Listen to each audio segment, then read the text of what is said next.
Hello and welcome to another episode of The Defenders on Sansad TV. And in this episode, we're looking at an extremely interesting subject.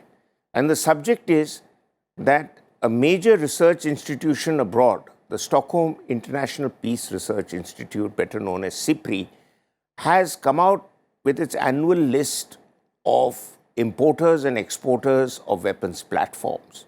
And quite interestingly, India continues to have, I would say, the unusual distinction of being the largest importer of weapons platforms. And the question that emerges is, why is that so?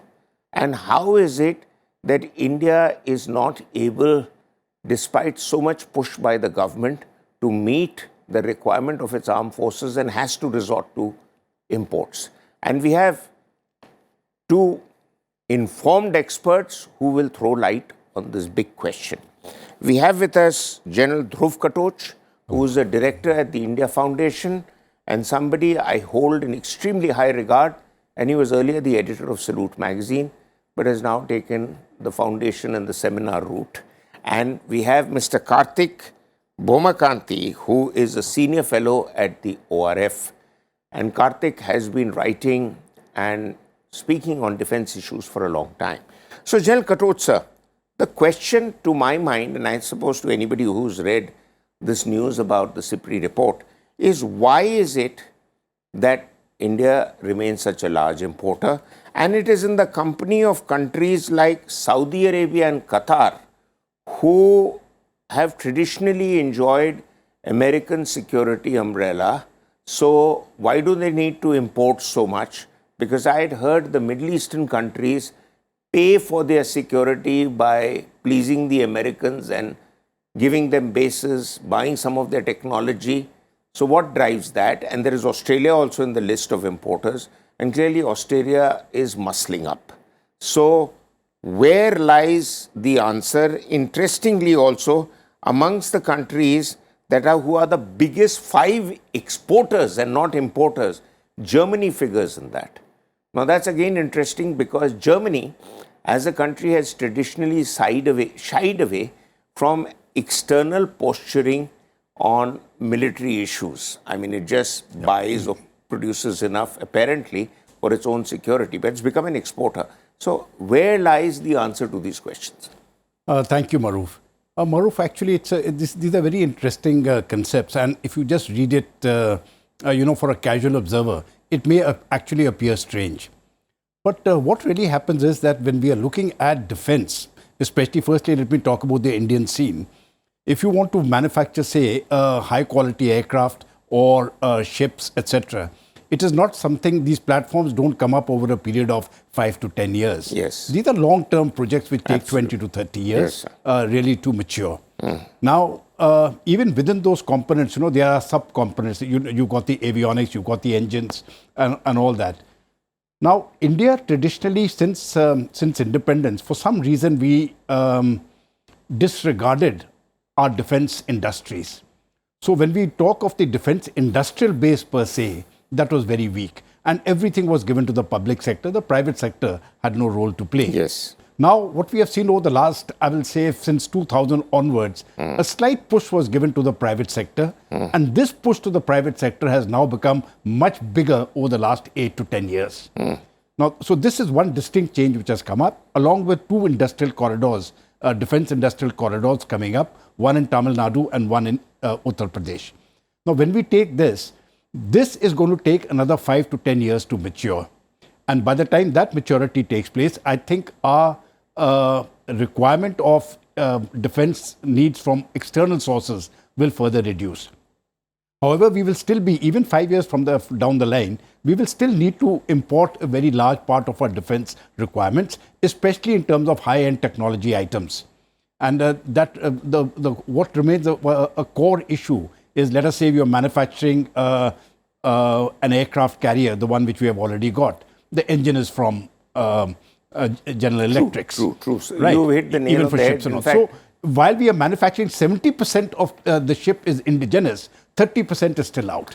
So that's the central point. That yes. While you can keep manufacturing, and there is no shame in admitting that a certain amount of the components and products will come from outside. Yes. I think this applies to even large American companies that don't make everything themselves. No, they don't. But outsources. Classic example is Honeywell supplies a lot of parts to a lot of big manufacturers, but they themselves don't make, say, an aircraft per se. Yes. I'll come back to you with another angle where I need your explanation. But Kartik, now European imports have jumped from, I'm told, from some 47% to 65%, particularly in the aftermath of the Russian invasion.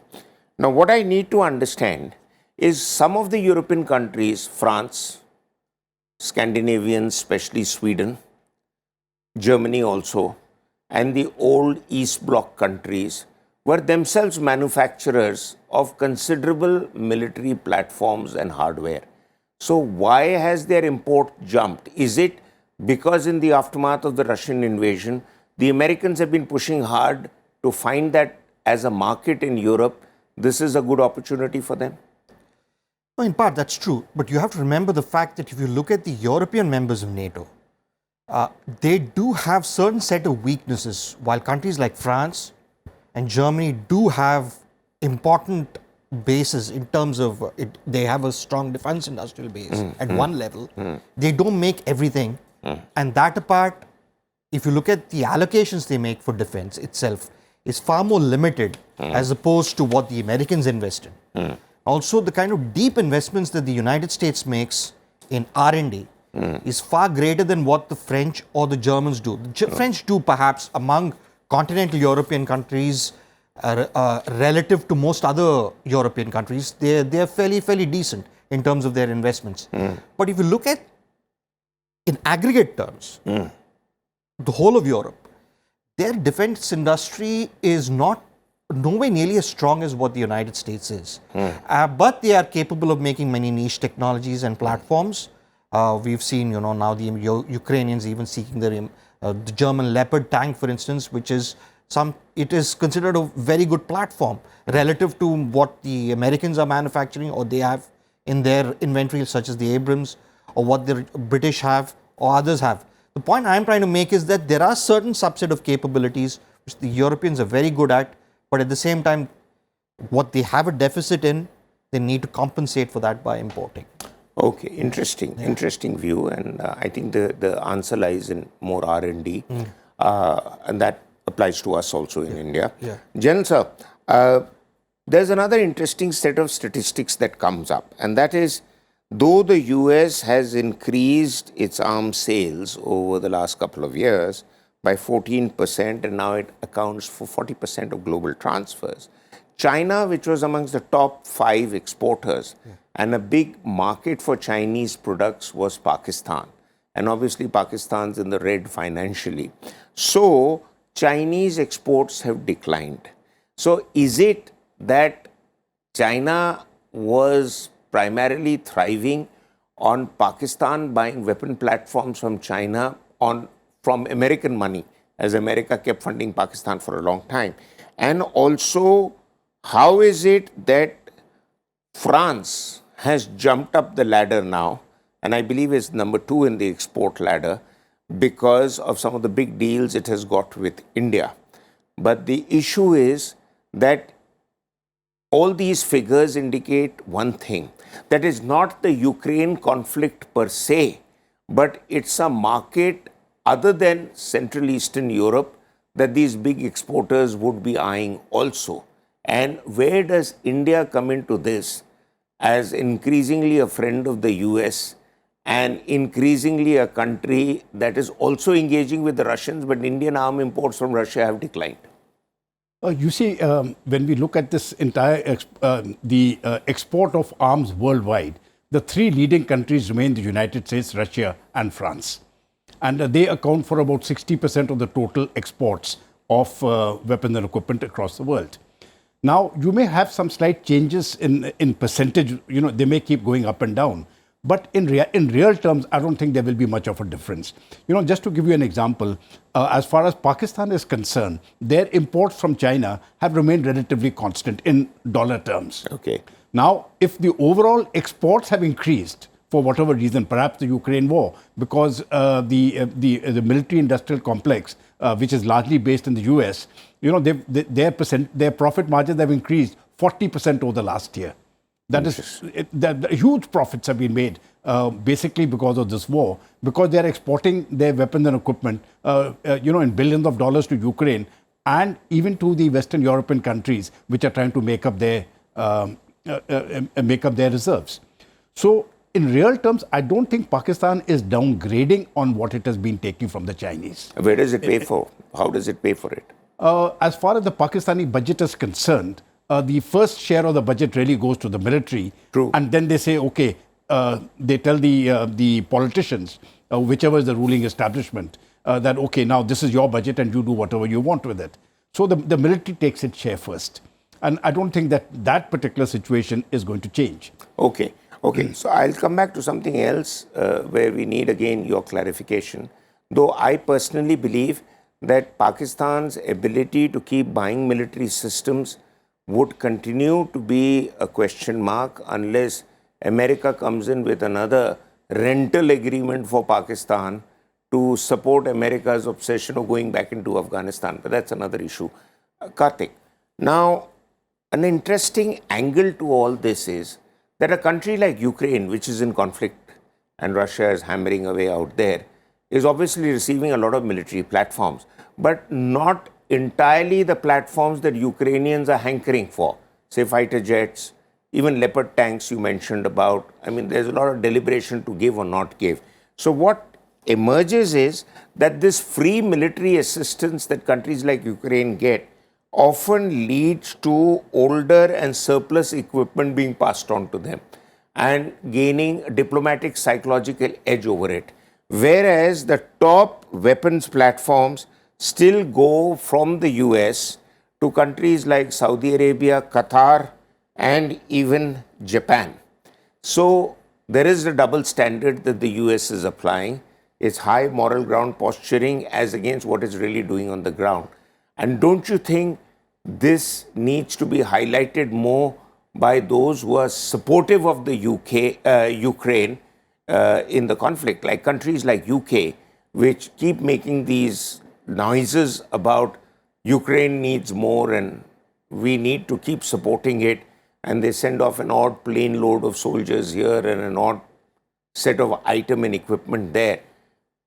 How do you explain the American absence of consistency or giving Ukraine first-rate equipment? Is it that America just giving them enough to keep the war going so that America continues to have a say in European politics? Or is it America just giving them to gain a moral edge over others in the world that we are involved in the war with Russia because American sanctions and American initiatives in Ukraine haven't worked? No, in part, you're right when you did allude to that. It's pregnant in your question that they don't want to give the Ukrainians everything that they want, but they also don't want that to happen principally because it might lead to escalation. I mean, that has been something that has weighed on the United States a long while, at least as far as this war started, since this war started. Largely because if you do give the Ukrainians exactly what they want and what they demand, the Ukrainians are likely to be emboldened to, escalate the conflict, take the war into Russia, or take it to a point at least where it really threatens certain critical positions that the Russians hold, like the Crimea, which is actually Ukrainian territory. So the point I'm trying to make is that the Americans are weighed down by that factor, which I would say is the principal reason. And there is a certain amount of hesitation there. But if you look at the amounts that they're spending every year and every day, in fact, is considerable. They're spending billions every month in actually sending equipment to the Ukrainians. The US Congress has sanctioned a large tranche of money to Ukraine, not just for weapons-related acquisitions from the American defense industry, but also financing the rehabilitation of refugees for reconstruction and other things. The point I'm trying to make is that largely the American hesitation is born out of that factor, whereas the others such as Japan, Saudi Arabia, they would sell to these countries not just because they're large economies, but also because they want to have these countries possess strong capabilities when facing down adversaries like China, and in the case of that is in the case of Japan, but in the case of Saudi Arabia, a country like Iran. So they want certain amount of regional strength among states as well. So you're basically saying that they want to give better platforms for deterring adversaries like China and not so good platforms to keep the war dragging on in Ukraine. I mean, if I'm simplifying it all. Yeah, at one level you're right about that, because actually not giving the Ukrainians better platforms is actually prolonging the war. Absolutely. And I go to a research I had done earlier. There is a Harvard economist called Joseph Stiglitz. He had written a book along with some other economists calling the Gulf War the $1 trillion war. Because war is big money, and as long as it drags, there are contracts to be made with construction. There are other issues where money comes into play. So it's just not weapons platform per se that is the fallout of a conflict between giver and taker. Jal Katoch sir, the Indian arms procurement process is tedious and slow. We all know that. And despite the government's effort to speed things up, it's not really been as quick as, say, for example, an FMS deal, where government to government go and do the deal. So, as we are doing mostly with the US. Now, if that be the case, are we going to see the DPP and its following documents shelved because no country wants to be in the waiting queue for 5 to 10 years? Forget research and development for a moment. You try and sell helicopters to India, and if you count from RFP to NCNC process to price negotiations to its delivery, you're looking at least 5 years, if not 10 years. Sometimes in the Rafale case, 15, 17 years. So why is it that people are still coming to the Indian market despite the pain and aggravation of these delays? I think the prime reason is really because the Indian market is the biggest market of all. You know, we are talking of in terms of billions of dollars every year. So that market is available, and if people don't come into it, then their competitors will. So the Indian market, regardless of the painful bureaucracy, which is I totally agree with you, very painful in getting it through, the people will come, and they will go through the agony even if it takes years. But I think things will change, and they're going to change largely because of one simple factor, and that is the advent of the private players in the Indian market. That means the Indian privates, the private defense sector. So when you have the big names in Indian industry now getting onto defense platforms, as you have seen in terms of artillery guns, it has made a huge difference, and we will find increasingly the Indian armed forces, the military per se, placing direct orders now. Now, the greater, in my view, what I've always felt is the greater the role of the private sector in Indian defense, the better it is for India. And if we are prepared to buy, because this has been restricted on grounds of security. But if you're buying from foreign sources, I think the security will be compromised far greater there than from internally. Absolutely, because you're buying equipment that the manufacturer knows the configuration of. So what we need to do now, very frankly, is all lower-end defense production should actually be hived off to the private sector. And the public sector should take on key critical items. They should be focusing on robotics, artificial intelligence, quantum computing, all upper-end technologies. Let them do that, and then you will find a great change coming up, even in things like the DPP. Sir, that's true. And in fact, all the talk these days is about UAVs, robotics, artificial intelligence. But my understanding is, and my experience is having talked to people and attended seminars, that the private sector is leagues ahead of the DPSUs in these new end startup technologies. All that they need is a little bit of funding from the government to take off in a way that they can be your go-to options. There seems to be, to my mind, a kind of lobby inside the Ministry of Defense that wants to continue to patronize the DPSUs.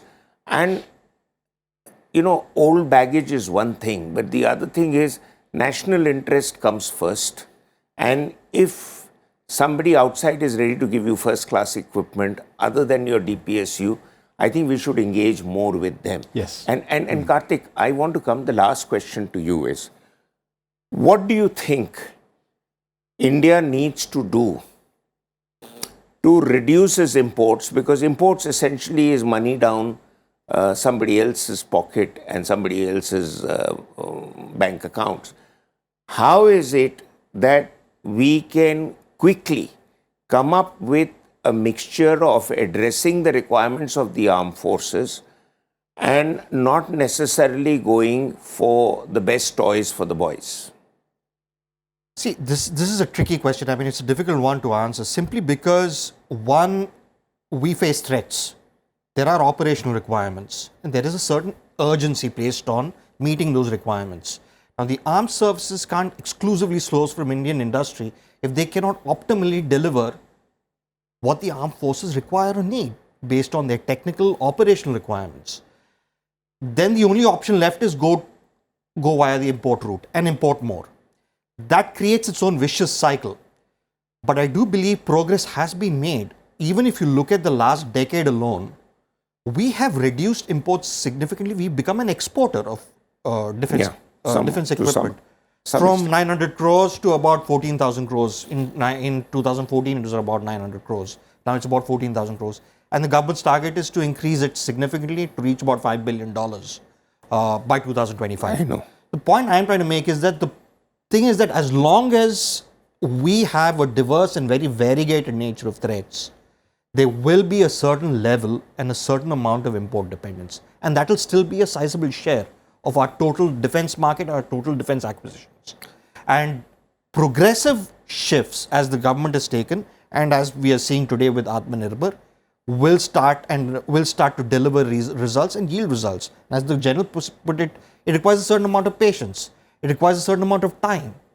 And over time, yes, I think you could start to see results, and we've already seen some evidence for that. Yeah. So it's not like we are speaking off the hat or, off the head. I know, very true. And two quick points. One is that, even if you are to export, the countries buying your product would like to know, do you have a captive market of that product in your own system so that your forces are comfortable with it so that then they buy it. Yeah. The other thing is that we need to identify countries like in Africa and elsewhere which do not have the deep pockets to keep buying heavy equipment from the West, but reasonable substitutes to soothe the security concerns of those countries. And that is, other than producing, you need a major marketing effort. And finally, to my mind, one way of reducing your imports is to respond more quickly to the critical threats the armed forces pose and not respond only in a crisis. I feel those are lessons that are coming out. But thanks very much for your inputs, and thank you very much for enlightening us, and thanks to all of you for watching. Until our next episode, goodbye.